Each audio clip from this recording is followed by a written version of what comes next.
গত 28শে ফেব্রুয়ারি 2026 ভোরে মার্কিন ও ইসরায়েলি বাহিনীর চালানো অপারেশন এপিক ফিউরির 12 ঘণ্টার তাণ্ডবে যখন ইরানের সামরিক শক্তি ধূলিসাৎ হওয়ার খবর ছড়িয়ে পড়েছিল, তখন অনেকেই ভেবেছিলেন সংঘাতের সমাপ্তি বুঝি এখানেই। কিন্তু সংবাদ মাধ্যমের চটকদার শিরোনামের পেছনে যে ভয়ঙ্কর সত্য লুকিয়েছিল তা এখন একে একে বেরিয়ে আসছে।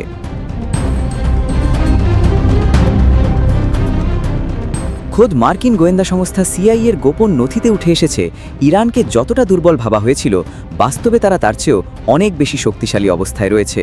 সবচেয়ে বড় চমক এসেছে তেহরানের এক বিশ্লেষকের বক্তব্য থেকে, যার কড়া হুঁশিয়ারি এখন বিশ্ব কূটনীতিতে তোলপাড় সৃষ্টি করেছে। তিনি স্পষ্ট ভাষায় জানিয়েছেন, ইরানের সার্বভৌমত্বে আঘাতের সহযোগিতা করলে আবুধাবিকে উটে চড়ার যুগে ফিরে যেতে হবে। আপাতদৃষ্টিতে এটি একটি আক্রমণাত্মক বক্তব্য মনে হলেও এর পেছনের সমর কৌশল এবং ভৌগোলিক সমীকরণ বিশ্লেষণ করলে এক ভয়ঙ্কর নীল নকশার আভাস পাওয়া যায়।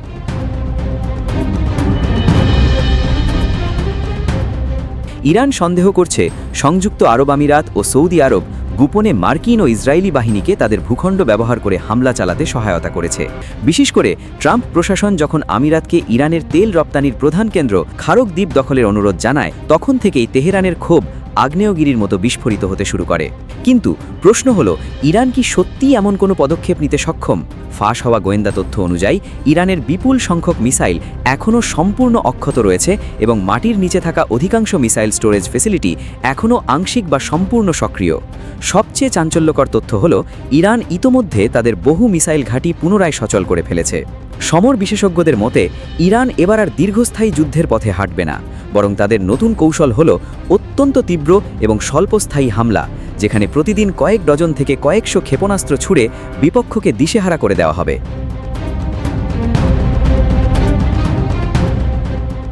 ইরানের এই নীল নকশার প্রধান হাতিয়ার হল ভূগোল।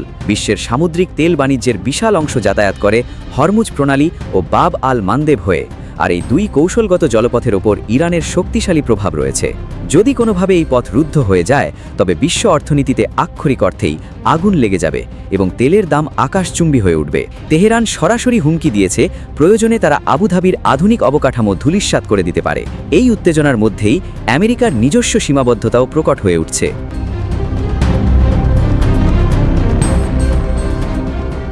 অন্যদিকে চীন ও রাশিয়া ইরানের পেছনে এক শক্ত কূটনৈতিক সুরক্ষা প্রাচীর তৈরি করে রেখেছে, কারণ চীনের জ্বালানি নিরাপত্তার জন্য ইরানের তেল অত্যন্ত গুরুত্বপূর্ণ। এদিকে ইয়েমেনের হুথি বিদ্রোহীরাও ঘোষণা দিয়েছে, নতুন যুদ্ধ শুরু হলে তারা সর্বশক্তি দিয়ে ইরানের পাশে দাঁড়াবে। সব মিলিয়ে মধ্যপ্রাচ্যের এই রণক্ষেত্রে এখন দাবার চালগুলো অত্যন্ত নিখুঁতভাবে সাজানো হচ্ছে। একদিকে ট্রাম্পের নতুন হামলার পরিকল্পনা, অন্যদিকে ইরানের নিঃশব্দ কিন্তু ভয়ঙ্কর পাল্টা আঘাতের প্রস্তুতি। এই দুইয়ের মাঝখানে দাঁড়িয়ে আছে বিশ্বশান্তি। আবুধাবির ঝকঝকে আলো কি সত্যিই ম্লান হয়ে যাবে, নাকি এটি শুধুই ভয় দেখানোর কৌশল? আগামী কয়েকদিনই বলে দেবে মধ্যপ্রাচ্যের এই থ্রিলারের শেষ দৃশ্য কোথায় গিয়ে থামে।